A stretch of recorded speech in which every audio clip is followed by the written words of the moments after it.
Are you over your vulnerability on camera? Why do you wait until there's actual recording to bring up? Like, what is it about you that needs to unsettle the person that's sitting opposite you before you go into something? Well, is it unsettling for you? Yes. I find it conversational. And there's a difference in our personalities. It's like jab, jab, jab. Okay, let's go. Why is that a jab? No. I asked you as a general question of concern. Are you over your vulnerabilities on camera? You seem to panic. See, this is exactly what I mean. What? I'm just helping. Everyone's got their primer. And you go, here, have a look in the mirror. Look at what everyone's judging you on. I'm not starting this till you be normal. This is about as normal as I get. No, I'm talking about normal with me, as though the camera wasn't here. This is for you, not me. I'm good. I have hours of outtakes. Start with that.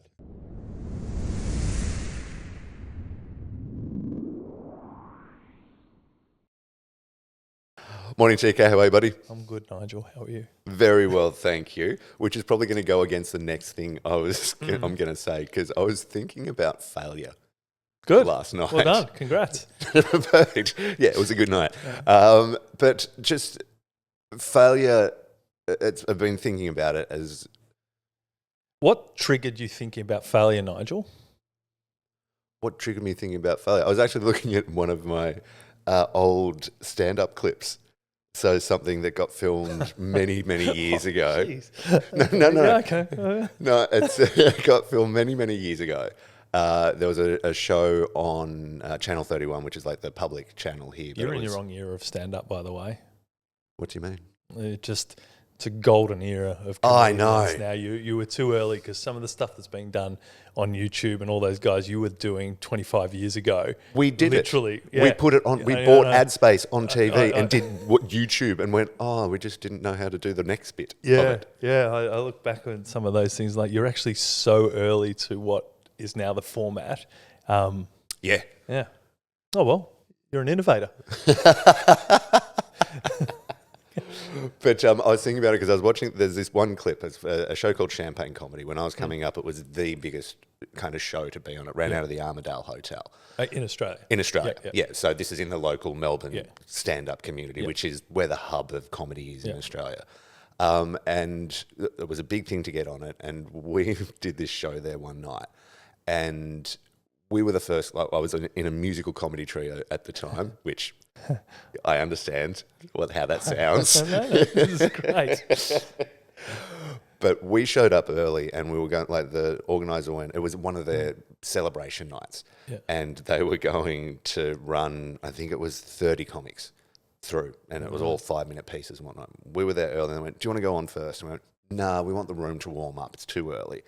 So, but as we kind of waited there, bigger names kept showing up and just kept getting put in front of us and getting bumped and bumped. And we were really young, really poor. There was a green room with a rider in it, and there was a lot of beer. So we essentially sat there and got ourselves really pissed, like for maybe 2 hours. So we ended up being the third last act on for the night, and this was probably around 11 o'clock. And we got up, and musical comedy trio, it's the only reason I told you, because it needs to be in the story. You sing songs that are pre-prepared, yeah? But I got so drunk that I forgot the words to songs, started songs in the wrong key, and this one clip, and we'd done multiple clips for it, this is the one that they picked to continuously play. Like every 3 to 6 months. Way to take your shot. Yeah. And we'd nailed every other performance before that on there. But this is the one that just kept coming up. So every 3 to 6 months, I'd get all these messages going, just saw you. What was all that about? That was your profession at the time, wasn't it? Okay, good. Luckily, the reach of Channel 31 wasn't that big. Yeah. But thinking about like that failure in front of people, that spawned the thought for me. comedy is this really beautiful thing where you have to fail in front of people to find, like, you have to test it in front of people to see if it works. You have to fail in front of people to actually get the next bit of the joke and get it dialed in and whatnot. But if I just looked at that one clip and gone, that's what everything is, I would judge myself as a failure in that. And I would paint but every failure, I think, was fuel to the next bit and the success. And it's a fairly broad topic, but I think it applies into business, because I think looking at the various things that we've done, I know I failed repeatedly in different aspects of performance, in different aspects of business and whatnot, or the business itself has failed in certain areas. But each of those failures, when you put them together, has created success in other areas. So they're necessary steps along the way, but I'm not sure if everyone really thinks about it in the right way. They might attach the self-worth or the thought about who they are to the failures rather than the learning points from it. Yeah, it's interesting you say that, because I, again, probably take a different view to that, albeit the situation's familiar. I think there's a mentality that people have to the label dictating the judgment of how they feel about themselves or their business. So the more and more time I've spent around people who've sort of nailing their goals, and I'm probably talking more people who've done it over many years through different iterations of their life, their business, and all that. They've got this ongoing way of turning everything into a form of success, albeit they're not silly enough to predict the form of success. They do the processes that feel right for them and generally get a positive outcome. Now, positive outcome's not necessarily always the business being what you thought. Some of the things they didn't think being that. I know we've had the same experience in companies that we've been involved with, ones that were, I remember one company we were working with that I was so against a strategy that ended up being one of the most successful parts of that business, and it still goes today. And for me, I couldn't connect the dots on that, or at the time it was just such a high risk against the core business. But these one shots, happen, and it happens. But it was banked on the back of years and years of toiling at a craft. When you talk in terms of sense of words such as failure and success, you look at that and say, well, it was a failure, and failure is essentially for you to reflect on a point of, we didn't perform our best. We got carried away. We probably, if we looked at it at a level of professionalism, probably were amateur at the time. Where if you look at back now with experience, 100%, with no disrespect to that, we all look back and go, oh my God, I remember, God, if we go through war stories, particularly early on, you just remember the where your weighted values at times of what was better to have a good time than be successful at something, at the time, because we've got all the time in the world when you're young. This is the genius of youth. But the fact that we label things still as failure, and I think this is a big one. I used to do that, like, this is the result I wanted, so anything below that was a failure. So it was always unattainable, because every time you got to a point that used to be, this is all I wanted to get to, you're like, but it's not where I want to be now. So you're always chasing this ongoing thing. And I'm not sure if there's anything wrong with that, except if you beat yourself up over it. From my experience now, I don't sort of define anything anymore as failure or success. This is just a process, because what defines a success if we look at it differently? So at what point did you feel most successful, and how does that differ from when you didn't?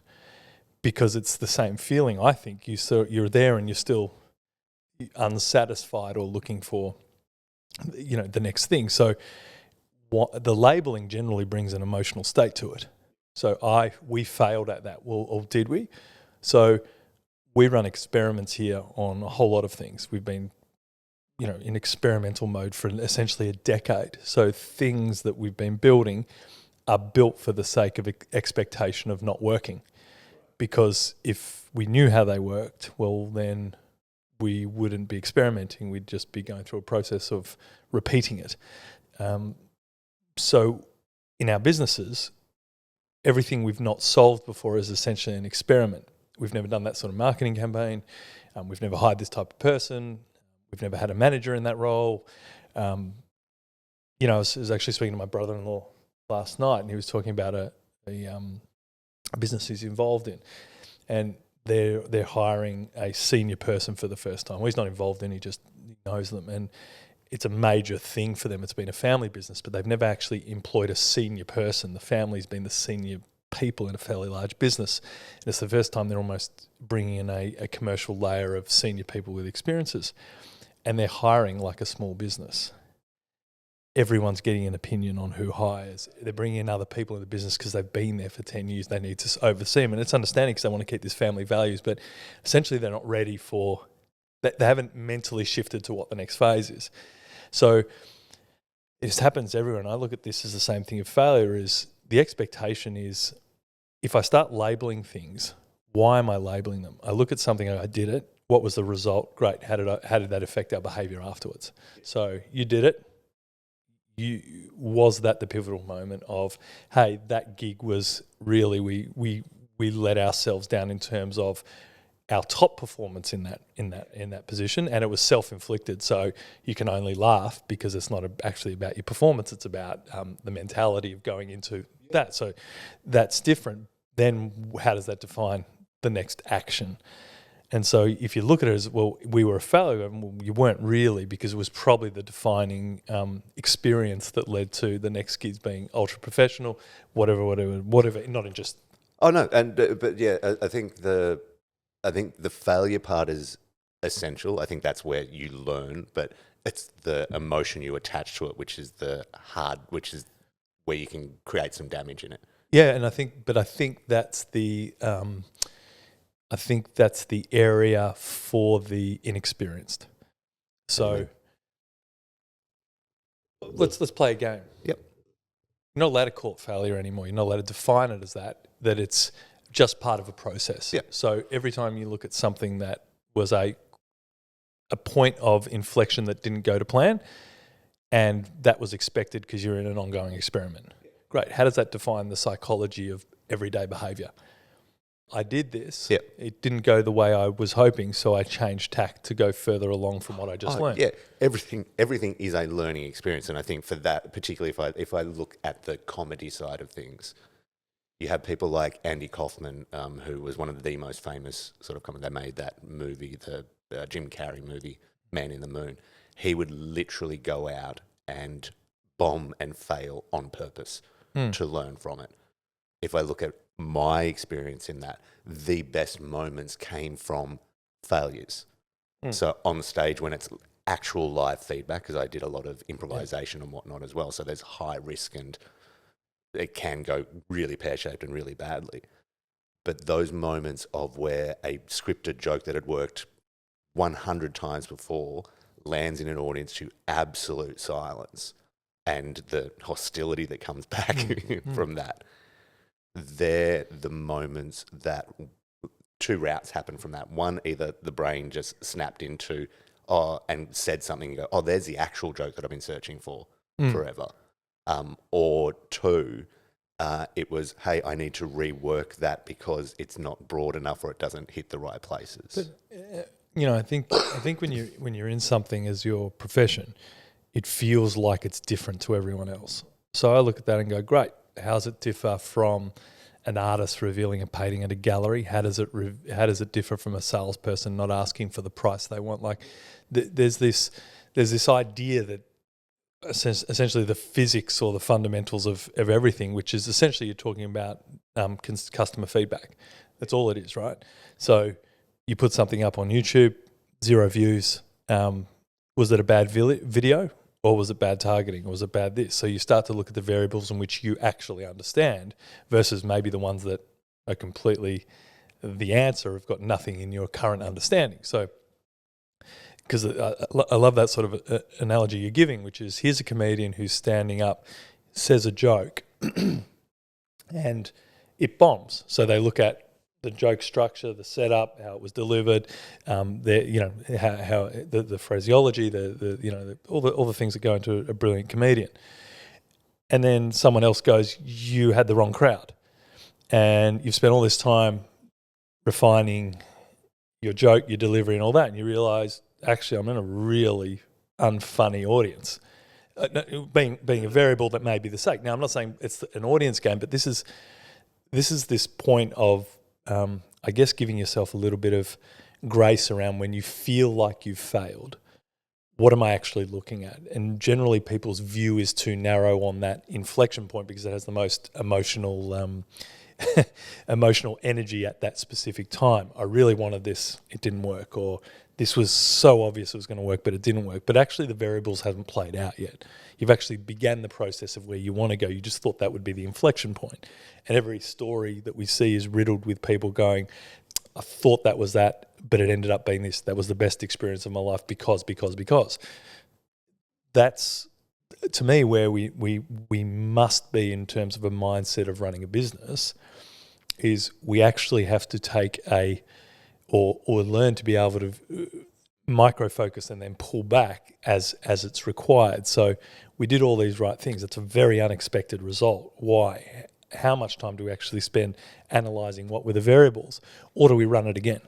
And do we run it again with one major variable, or do we run again with whatever it is? And I think this is part of that idea, if you can disassociate yourself from the emotion of what you thought was a failure, because who gives you the right to define it? If you actually looked at it from a pragmatic point, is you're defining a label. It's not by consensus, everyone. It's just literally your expectation not meeting where it was. Yep. Some people get their expectation and still never happy. Yeah. So it's this. So if you sat there and said, we killed it, we were the funniest of the night, and then the guys before you got a TV deal, was it a failure? Like, would you have looked back and gone, we failed, even though you did everything you wanted? Like, these are the moments that something outside defined your experience, then the relabeling. So you're in this infinite loop of victim mentality, and it ends up being, because you're like, why aren't we getting our opportunities? We do everything right, blah, blah, blah, blah, versus, cool, we nailed that, next. And this is, I think, what you're talking about is, if you're constantly seeing failures in your business, or you're feeling like you're failing in so many areas, who's defined that for you? And there is practicalities. I get it. I need to make money, or I need to do whatever. But that's independent of that experience right there. Well, that client left me. Yep. Was that a failure? No, you may have outgrown them. You know, we see this a lot with a lot of the businesses we used to work with hands-on, is the struggle they would have with moving on from their original clients, because their business was adapting and the clients weren't adapting fast enough with them, so they couldn't service them anymore. And so they felt like they were losing all their clients, and they felt like we're failing because all our changes are seeing our original clients not like us anymore. But that's meant to happen. Yeah. And it's hard. Like, it's emotionally difficult if you're not aware of what your decisions or the transition could be. Like, perhaps in your musical trio, the trick was a musical duo. And that was the thing. And now, is it a failure for someone who actually didn't want to be there, or like whatever it was? Yeah. But you beat yourself up over these things, and most people never make changes to move on from that. You generally just do it again. Yeah, no, that's true. But yeah, I think that's the important thing, because I think we learn more lessons from a failure, like, because we go, oh, what do we need to change in that? Well, I personally do that. It's personally, in performance and those kind of things, I've always gone, failure is a good thing, because that's where you grow. It's the emotion around it that, if you can divest yourself of having an emotional attachment to failure and just go, oh, that's what happened, what do I learn, what do I move from? I think for me personally, that's where I've seen the biggest jumps in anything that I've done. Yeah. Because it's not hitting. If I do something well, I go, oh, awesome. There's not much thought that goes into it after that. But if I have something that I go, I didn't get the outcome on, I go, well, what could I change? Where's the variable in that? So I would say that for me personally, failure is important. It's separating the emotion to bring it down. Yeah. Yeah, I totally understand totally understand the mindset, and I think it's it's a framework people find comfortable to operate in, because it's still, I think there was quite a large shift many years ago where the whole thing's just essentially events, and I look at the entirety of everything that happens in the business and my life as this is the current event. What's the behaviour that I need to be to change it, whether it's good or bad, because most stuff is out of our control anyway. So this want to cling to control of everything generally starts the labelling of failure and success versus, okay, here's the general direction, here are the events, how do we play each event as best we can with our current abilities? Because if we look back now, we'd actually see that most of the times where we had a significant event, we probably, with now the fullness of time and experience, probably would have been able to do things differently or take an opportunity differently. So you can see that you're becoming a stronger operator every single day based on what you may define as a failure or a success versus they're just events. And there's no emotional attachment. So I can't get too excited about the wins. I can't get too down on the losses, because that's me choosing madness. And we were talking a lot about this in sort of high performance leadership. Is it's very difficult to work for somebody who's got high highs and low lows, because it creates an environment that's unstable. And so people generally aren't as bold in an environment where there's emotionally less stability daily, consistent more than stability. And that's an important part, especially as the business becomes bigger. There are critical moments where, people wanting to be in an environment of stability and support versus CEOs having a bad day, so the whole company's got to have a bad day. And then we're talking smaller companies, obviously. Yeah, but then that also flips around to the client-facing part of it. If I'm buying from you and I don't know who I'm going to get on the phone anytime I pick up from you, I'm not going to buy from you after that. Yeah, but I mean, that's probably the big challenge with service-based industries where there is client-facing, but the projection of that in say online stores and people don't have direct client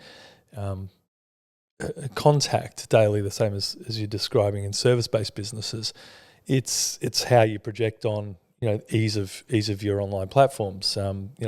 The tone of the bots, the way that is, how problems are escalated, how it's the UX, the UI, the experience you have around your product, your brand, your delivery, the methodology of everything you do. These things express themselves in obviously the type of business you're in, but it's particularly in smaller businesses, the consistency the leader or owner needs to have during key periods of inflection. So there are, we've mapped every one of them for over the years as part of our sort of research project. Is what are the key inflection points where things must change in order to do that, to go to the next level successfully? Because when you break through a level, there are things that must be in place pretty quickly, or you inevitably go back to the familiar level that you used to be able to manage.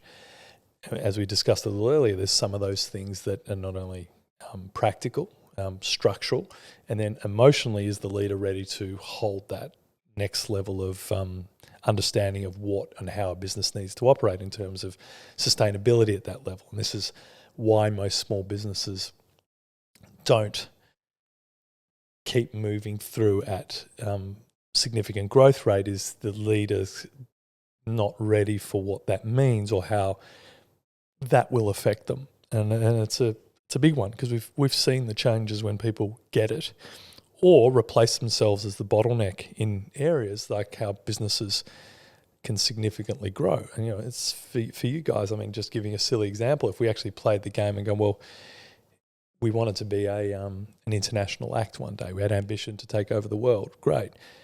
What were we really missing? Who was the experienced manager? Who was the experienced carer? Who was the experienced person that could take all the things? Because as you start putting that infrastructure around you, it allows you just to be the person. Like you're sitting in a green room with all these amazing acts.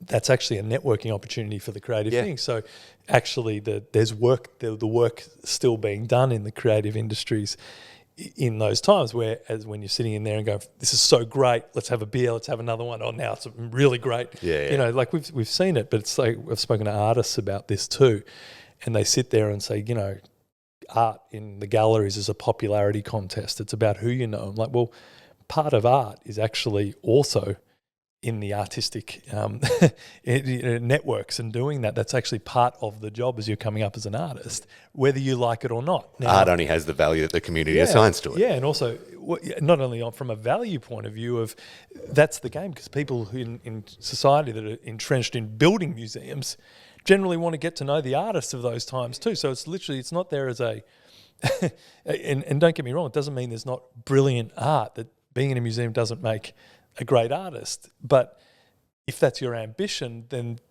there's a game to play to get into those things. And I think this is with every industry about, you know, those type of things. But to your point on failure, for me, when we're talking to CEOs that really have high ambition, or you know, private business owners that have high ambition, we have to ask, the thing is, how does each of the labels serve you? Yeah. And people push back on that pretty hard, because it's like, I don't need this woo-wah bullshit. And it's like, it's not. It's how do you have time to label it? It either went closer to what you're trying to do or less, or it's holding you back or it's not. And if it's holding you back and you remove it, great, where does that leave you? And if it was successful and you do more of it, where does it leave you? Most of them, when they get to that level of simplicity, get quite frustrated, because I can't operate my life like that. I'm like, why? Well, and that's, you get this repeated, well, it's not how it happens. It's not the same. You need to be more human, is one of the interesting comments that I've had before. No, really? I'm like, so your version of a human needs to be highly emotional. I'm like, yes, that's living a human life. You know, that's their general response. I'm like, so your assumption is not beating yourself up around events and actually just using them as practicality in your business is not being human.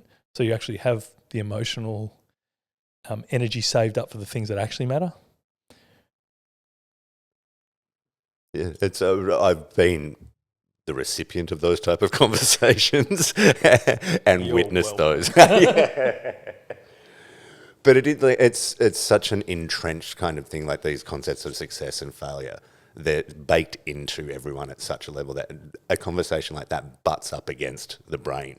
Yeah. Like, so you literally can't answer at the time, and you do that. Yeah, like your brain just stutters. Well, yes, and you know the irony of that. It's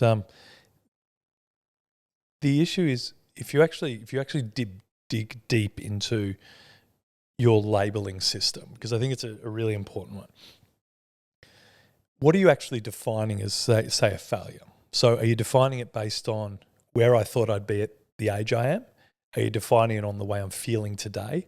Are you defining it on the last quarter, the last week, the last argument you had with someone? What are you actually defining it on? Are you defining against benchmarking against other people you know that maybe a similar age, experience, you went to school with, you went to uni with, or you didn't, or you someone else who started a business at the same time and they're accelerated far, and your brain neglects everything around that is the different variables that leads to their experience versus yours.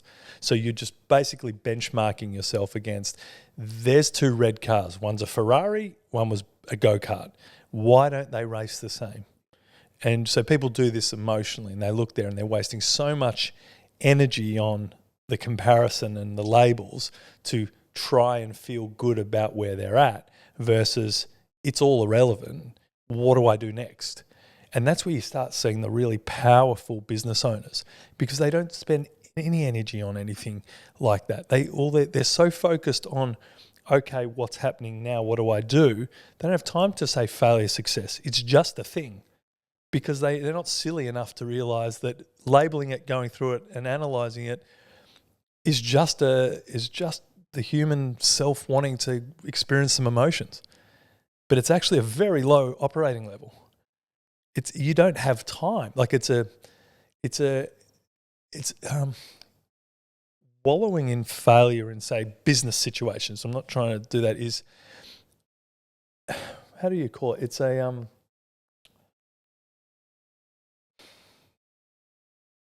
won't say it's a first world problem. It's a privilege. So your ability to wallow in your failures is a privilege that you've afforded yourself. Because there are places in the world where people have time to even go through what happened and analyze. They've got to get on with the living part because it is life or death. So this is a privilege to even analyze. But if you allow it to absorb you and allow you to go and to totally distract you from what you're meant to do, well, actually what we've got to talk about is leadership and focus, because most people use the excuse, I need to dive deep into my failures, their word, because I need to understand and learn from it. You've learned from it. That's the feeling. Move on. You don't need to spend another second there. You don't need to overanalyze. You'll know exactly what happens or what needs to happen next time you're in a similar situation. This is this over-analyzing of things that make no sense. Like we've seen people, a year and a half ago, we did this and lost our big client. Like, who cares? What have you done since? Well, like, so you know you lost it. I got to work out, great, the reason we lost it was this, or the reason we performed poorly was because we got too drunk before our thing, or we thought we were too good. We should have tried to get on stage and do a third set, see if we can double up, whatever it is. I know that's probably not the practicality at the time, but the reality of it is that aggressiveness to want to be in it and do things versus, that didn't go as planned. Or we had a great business, but my business partner let us down, or, and this is now the defining failure of why everything's what it is, where I was to go, here's the situation, it really sucked. Cool. What are we doing today? Yeah, and that's the way I kind of look at it. It's that, again, going back to that, the wallowing part of it. I can see people like they're still looking at what they did, as you said, years ago and defining themselves by it now. But for me, that failure and success, the labels on that, just redefining because success is just as hard to define. They're both indefinable. Yeah.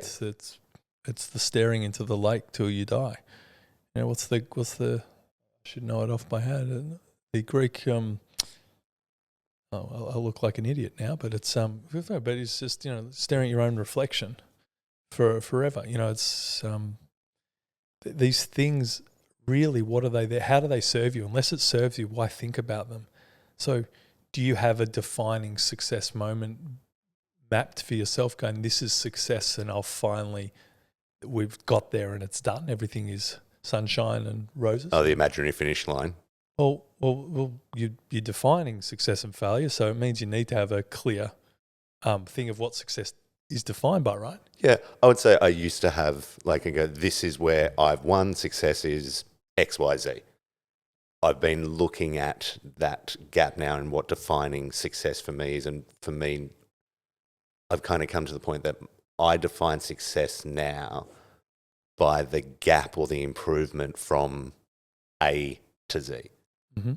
So it's not the outcome over here. It's how much from attempt 1 to how much to attempt 20 did I improve in that. That's a success. And I think that's something that fuels me. Because it's not defined, it's not aligned to an outcome, it's aligned to a process of improvement.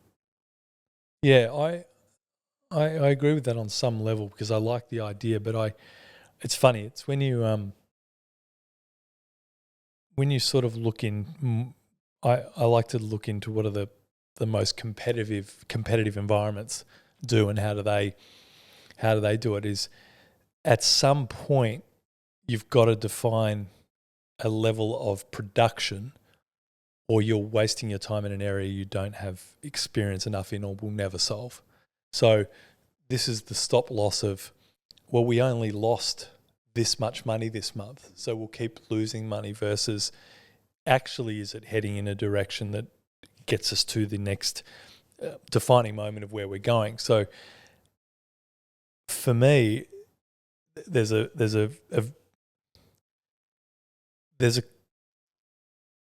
there's moments where you have to look at, are we moving forward because we're in the experimental phase and we actually don't know anything about this. So I think what you're defining is, we started doing this, we're doing this now, are we getting better every day? Now, where's the production in that? So what is actually the outcome that must fall from that? Because that is not independent of the outcome should start to be seen, or what you're talking about is being lost in a process of, I'm better every day, but I may not be on the right track, because there has to be an outcome of production at some point, or you will always feel need.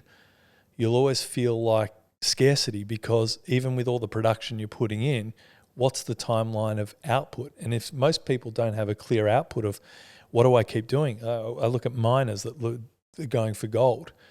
Just because they find gold on the surface, they don't just keep digging till they get all the way through the earth. They get to a point where production diminishes against return of effort, and they move on, or they'd go broke, every one of them.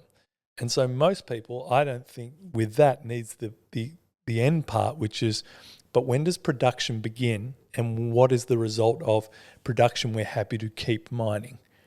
And if you don't have that, you end up in this endless loop of convincing yourself, I'm getting better every day, but you will never lead to production. And I'm not suggesting that's you, but I think a lot of owners that have bought into versions of self-help have convinced themselves, I am getting better every day, but it's okay to also go, and here's the production I'm looking to produce, to get out of it, whether that's we're picking up more clients, we're having more conversations. It doesn't matter what it is. There's got to be a defining thing. It doesn't have to always lead to money. But I think most people leave out, what's the production? So if we look at a good sports player, a basketball player, what's their production in a game? Because their career depends on it. They have to produce numbers. And the reality of it, most business owners, when they're in the phase of, I'm not sure, just let themselves off the hook of, well, what are the numbers in whatever they're doing? So how long can you invest in a new product or service for your business? Where's the production? And so at some stage, to be a top performer, you have to choose a point where you know production is. And there are times where we might not be able to see it, but how long do you go for? And this is that point of understanding from experience, but also clarity of, what are we trying to achieve here? Because you are better every day, but you are better at getting nowhere. Just because you can run, if you're running in the wrong direction, at what point do you stop? Yeah. So why read a map at all? Well, like, why? And so, because you actually, I'm still driving my car, but you're not going anywhere near the right direction. But, I'm getting better at driving. So what? And that's where I think there's a discipline of, and I guess clarity on, what are we trying to achieve? And is the learning, as you spoke about, those moments where I know I'm better, I know I'm doing things, I'm learning that, is that still leading to actually what is the key goal? And I think where most people don't have that key goal, then that part becomes difficult, because you feel like you're getting better, but there's no evidence to support what you want to achieve. Mm-hmm. And so that's the part I think, and we're big on it. Obviously we built a whole intelligence on people having absolute clarity on their goals, how to get there, and the steps. Because if you're not hitting those milestones, regardless of whether you're getting better, you may be getting better in something that you don't actually value. Yeah. And to me, that's probably the biggest danger most people have. You can spend a lifetime getting better, but actually never asking the question, what am I trying to produce? Yeah. Yeah, you've got to be kind to yourself along the way, but you've got to have the rules sitting around you. And I think when you're talking about people not knowing their outcome, or what they're trying to achieve, or what the output, using your words, should be, I see that, well, I've seen it in myself, but I see that in a lot of people. They set a goal initially for the business, and then they start down it, but they don't re-look at the goal after they've made all these learnings, going, is that still the goal? Yeah, and the goal can change because you've got experience. Yeah. Absolutely can change. But the reality of it is, you have to start understanding what is an indicator of success based on the effort I'm going to. So there's these dual things where we're getting experiences as humans, and we're moving and being, and experience feels like we're stronger, we're smarter, we know what we're doing. But it can also lead to massive frustration if there's not clarity of, then how do I use it? And I think that's a very important aspect of getting away from this success failure mindset. Even the words, I don't know, with this fear of failure. Like it's, how has someone bottled fear of failure? Like and sold that to people on the masses. Like here's how to sell something, give something that's will define, you can take it on and have no idea how to get out of it because it actually doesn't exist, right? It's just such a ridiculousness of, Western civilization particularly, is they've been able to bottle and make sure you feel like you've got a fear of failure. So when anyone asks you a direct question, it must be that fear of failure. Thank you, Western civilization and philosophy. That's the one. Versus, imagine the Dalai Lama talking about fear of failure. These concepts that annoy me because they sell books and they put people in places where they feel it's the reverse. I feel empowered because I think because someone's named something for me, we can start to attack it versus it doesn't exist, so I'm going to hold on to it, right? So you start, this is really the psychology of giving people a name of something there's no solution for is very profitable. You can sell that forever because you never get out of it, right? And what happens is that experience point is you start to work out, well, how do I start redefining what it is? But nobody caught fear of failure, ever. It's not a thing you catch. I'm going through an experience that's not getting an outcome. What outcome are you after? Not sure. Great. Let's start defining the variables around it. And it's amazing when you start putting some milestones and variables around defining what's the thing that's frustrating you. You don't have a fear of money. You don't have a fear of failure. You've got a bad business model and absolutely the wrong approach to growing this company or doing it is. But it's not the psychology of that, albeit the psychology plays a part in different ways. Yeah. So you just said like a fear of money or those kind of that. Yeah. We get it often. Oh, why aren't you charging enough? I've got a fear of I don't value myself. Yeah. That's not true at all. You absolutely value yourself. You've got a horrible value proposition to the person who actually has to value it. They're not valuing you. They're valuing the solution you're offering. Yeah. It's nothing to do with you. If that was put out the right way, they would take it because they've got, that's how it fits my solution. That fits the problem I'm going through. Where most people go, I've got that problem. I'm not valued. They're tying themselves to their product. Yeah. No, it's a poor solution for the market you're after. Yeah. Or the value proposition isn't hitting. We learned it in the gyms. We owned gyms years ago. And, I banged my head against the wall because it's humans. They're just funny. Like the health benefits of fitness versus, you're I think 1 or 2/3 less likely to get cancer with oxygenated blood and all this. So all the research that's coming out, Olympians do, what it does from your bone, what it does for your mental health, all the things. Like there's a million things. Hey, summer's coming up. I really want to be a size down on my in bathing or look buff. Yeah. Bang. They will sell 10 times over any medical. 100%. Like it's just the human spirit, and that is like we're funny creatures, right? And you can see that tidal flow in the gyms, over the years. It's how the whole sales mechanism works because everyone knows New Year's resolutions, want to be fitter. We used to joke, what's the thing that guarantees me being the fittest I've ever been? Well, generally it was you've gone through a divorce, you're single, or you worry about someone seeing you naked. Yeah. That never lost. They never missed a session. And it's not a phony, it's human nature. Yeah. And so these are things we've got to laugh at, but it's the same thing in a business. We've got these silly things. You don't have a fear of failure, you don't have a fear of money. You've had reinforced things that you've tried to sell something, you've got rejection or people question. It's just it's generally caught up in a mechanism of a value proposition. Yet then we say, my business is a failure. Is that you've just got a wrong client, wrong offer right now. Let's change those two things and see if your fear of failure magically disappears.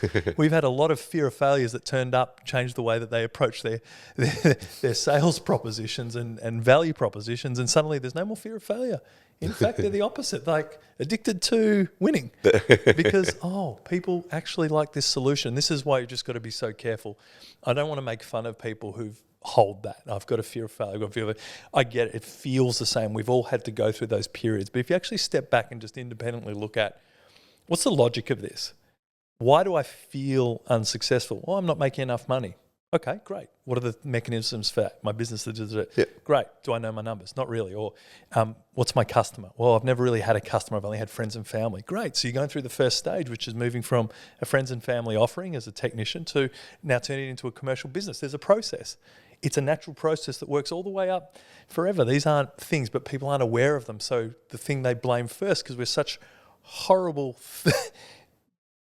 destructive humans, that we try and make ourselves feel like this, and it's chase the bad feeling. Yeah, we do it to ourselves where it's not. These are mechanisms, and when you take that independence of, there are things I label as success and failure, but actually everything's independent. I'm just looking at processes and events, and I'm going to, at this point, what can I do more? And as long as I have the alignment of where I want to head to, the decisions in those moments become easier, because there will be emotion in them. So that's why when people say the clarity in your North Star is what you can ground your next decision on. As soon as you lose that clarity, that's why you must have a plan, because the plan at least gives you a direction when you feel lost. Thanks for, in the middle of that, you acknowledge that there is emotion in those moments. It should be. It's the fun bit too. Well, it is. But the process, because I was about to ask you, going, well, because in the moment, a failure or perceived failure, it hurts. Yep. How long you hold on to it, that's up to you. But your process... hurts, or it feels different. Right? Yeah. So go label it, because these are the beautiful things we're labeling to make sure, does it hurt or it feels different? You labeled it. Yeah. I get it. I get it's a human thing. We're not debating we don't need to go so woo-woo to a point of Thank you. But the reality of it is, okay, we did this. What was the outcome? Great. What do we do next based on that? And most people go, well, that's not how humans operate. I go, no, that's actually how amazing businesses operate. Event, what's next? Yep. And in the event, if there was a critical failure that's obvious that will hold that type of event or repeat that event, they move that, they change that. So this doesn't fit anymore. A process, a person, a product. It's not emotional because it's happened, and now it's how do I move fast? Because that creates speed. And the speed is the thing that's the killer advantage in a modern age, a modern business build. So these things in small business are way too slow. Even though they feel chaotic, the speed of decision making is generally so slow. But that's the only real advantage we have over large business. And you're exactly right. That's the advantage small businesses have, is their ability to be nimble, make decisions and change. And it's the thing they don't unleash. Yeah. So you get a rejection of a sales proposition. The next one can be completely different. You're in a big business, you're running a 6-month campaign. Yeah. But we laugh because no one's, hadn't had the experience from there. We're lucky enough to have touched startups to, multi-$100 million businesses. The ability that you need to recognize when you're in a type of business, a smaller business, when your ability to change overnight, to move resources, to make decisions, to do that literally immediately, that's your advantage. It's also your advantage over other small businesses, because most people won't change because they'll spend too much time analysing how we failed. Where you could have iterated 4 times in the same period that they're analysing, why did we make a bad decision? You didn't. You got the evidence you need to change. Yeah. Great. What did it cost you? Yeah, it was an expensive lesson. Are you going to change it? And that's where most people don't ever change. We did the wrong thing. We'll never do it again, like marketing. Oh my God, we wasted all that time on ads. We'll never do ads again. No, you started on the journey of ads. You got it wrong. Now what do you need to do to make it right if that's a mechanism that your business needs? And these are the, personal, if we do the same thing, it's the same exactly in the personal life. Starting a gym thing, I got injured. Yeah. Okay, great. Injuries are part of exercise. What it means is where your body wasn't ready for that type of exercise. What happens? Or what is, I'll never do that type of exercise again. Going, that's not what happened. The exercise didn't help you. Something went wrong in your technique. But most people then quit the exercise. Yep. You went too fast. You went too long. You went too whatever it is. Yeah, I had an injury. I did this. Versus no, exercise has got to be an essential part of my life for all the benefits we touched on before. Right. What type of exercise is going to suit me for this period of my life, because we've seen it before with people who've never exercised and they get there and then they're into all different things. They try the races, like you do, they like the competition where they never thought they'd do anything. They do a fun run, they do. Yeah, it's when we did Spartan a few years ago, I did it with a bunch of clients, and there was a guy there that had a knee injury. Yeah, and couldn't walk, remember? Yeah. Limped into our office. Yeah. And had it for years and went, no, I want to sign up for this. So we did a training sequence, I put them all through training beforehand, did Spartan. He absolutely loved it, and then has now gone on to, it's 8 years, 9 years later. Right? He's traveling around the world. He's in the competition mode for it, and it's his entire life. And this is the whole point: is his knee wasn't a failure. His sedentary lifestyle wasn't a failure. He sat there and said, he tried something different. He worked around it. He found a love for it. Then he found nuance in how to work around his body and his issues. Cleared the issues. Went out and sought the right training. Went out and got the right remedies for it. Put the effort in the right areas. Great. And that's exactly the point of this is what happens in everyone's business as soon as you get to that point of, okay, I'm committed to actually fixing what's not working. What's the next step? Not what's the next step until it annoys me and then I'm not going to bother. So most people just don't bother. And that, that's fine, but it's difficult because it doesn't mean they're not trying. And that's, I suppose, where we feel the emotional side of it, or where, my keep it up at nights is how close people are and how wrong the solutions thereafter they choose to pursue. So the silver bullets, the wrong type of advice, the wrong type of environments, the thing they need to do because I've tried everything else, so I'll just waste a huge amount of money on a big risk that will have no impact. It's just not fair. Yeah. And this is the point of it. Most things don't need a massive shift. They need slight adjustments at the right time in a sequence that works. We just got to figure out the sequence for you. The hard part about that, and we've had this conversation before, is when you go from, say, zero, using that, you learn a new skill, the first weeks, months, there's these massive dopamine hits as you make massive jumps in skill level. It's that 20%, 10% afterwards, which don't have the spike where the mastery, if you want to use that word, lies. That's where people make the breakthroughs, but they don't get the big dopamine hits anymore. So not as many people get into the 1%, 2% increases after that, which make all the difference. Yeah, particularly entrepreneurial people, because they love fast learning and success quickly. So they pick up a new sport. They're really good. They see that, as everyone knows, I'm a new addict to golf. I love golf. And that is a privilege to be able to do, right? I've always wanted to play. I've got to a stage in life where I've finally been able to commit some time and energy to it. And I love, I've been a ball sports, played baseball, I played all that sort of stuff. So actually having the nuance of how difficult that sport is, the conditions, the variables, it's such a cerebral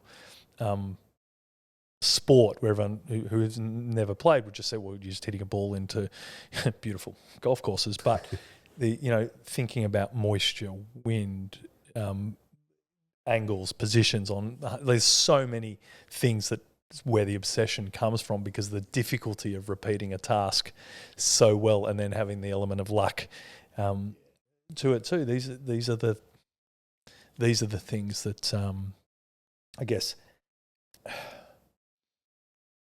these are things that we need to look at as business builders. Can't quite remember my words you said there, but it's this. What did you say just before? Sorry, it's the mastery. With the golf, with this, you get this. The first couple of years, you've got this amazing gains because everyone's on a handicap system. So you've also got a benchmark, and so for me at the time, it was like, a single digit handicap is a difficult thing for someone who's never played, right? That was a holy grail when you're hopeless. And so then you achieve that and you go, well, how do I get to a scratch golf? How do I do all this? But the nuance in learning, as you said, is minute at the times, because 2 bad shots on a round now would wreck your round versus 2 bad shots when you started would be like, this is a miracle, of how it is, and you forget.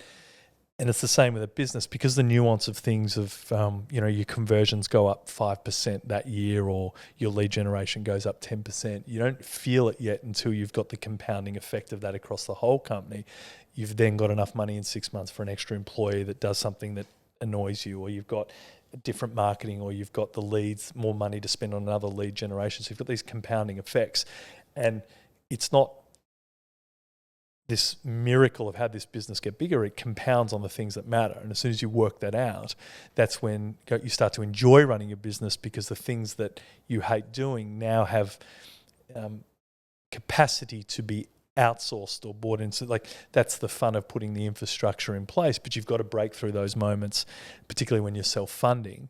And they sometimes can be very hidden, but if you actually don't know what you're looking for, and we were talking about that, the outcomes of it, that, wow, we may not have more money in the bank right now, but our lead generation went up by 5% this month. Yeah. Over 12 months, that's a huge increase.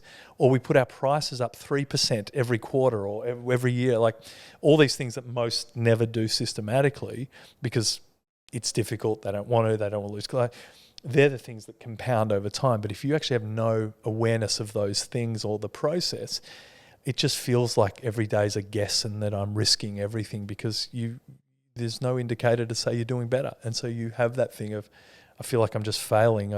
I'm failing with more problems now, versus actually the new problems are wonderful problems, because the reason you're in a service business, your delivery is getting crap because you're twice as busy. But you forget that you're twice as busy, and there are different problems that come out. There's, so this is the madness of running a company, when you're actually blind to the things that you should be looking at or need to know about your business that actually reinforce that you are getting better. And this is an indicator of getting better. It's going to break. It's going to break. I think that's a perfect... It has to break. Perfect way to end out the episode, my friend. Thanks very much for the chat. I think we're going to revisit this topic again at some point. Great, Nigel. Cheers, bud.